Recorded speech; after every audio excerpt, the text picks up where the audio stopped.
Je sais que c'est débile, c'est la phrase que j'entends le plus souvent en séance à propos des peurs et des phobies. Pourtant inutile de se juger, puisqu'en fait une peur irrationnelle n'est par définition pas raisonnable. Et si vous avez peur des araignées, les amis qui vous disent des phrases du genre « Oh mais arrête, c'est pas la petite bête qui va manger la grande », ça ne vous aide pas du tout. Pourquoi? Parce que quand on a une phobie, une peur, on sait bien que c'est déraisonnable, que c'est exagéré, etc. Mais le changement n'arrive pas au niveau de la conscience, ni de la raison, ni de la logique. Elle est souvent engrammée au niveau de notre inconscient, au niveau de la mémoire. Si ça vous intéresse, je vous invite à lire d'ailleurs les études du docteur Steve Ramirez sur ce qu'il appelle, lui, les engrammes de peur qui s'activent dans le cerveau au niveau de l'hippocampe.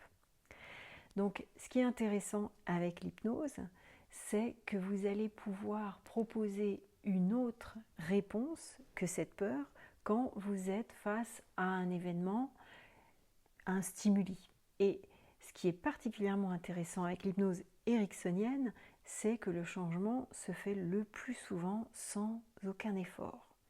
Donc, il n'est pas question de volonté, ça n'a rien à voir avec ça. Il est beaucoup plus question de croyance et de mémoire.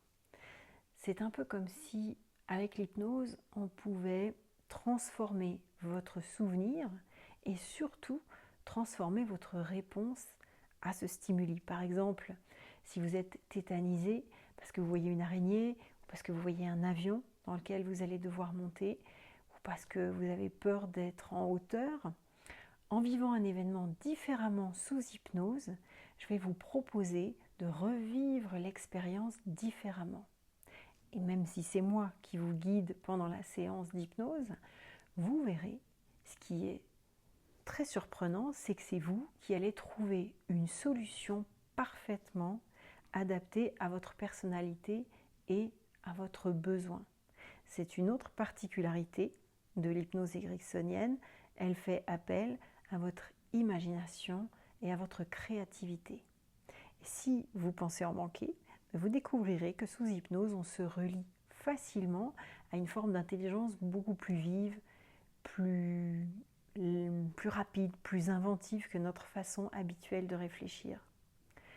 Donc c'est dommage de rester avec des peurs qui vous empêchent de vivre de belles choses que vous auriez envie de vivre.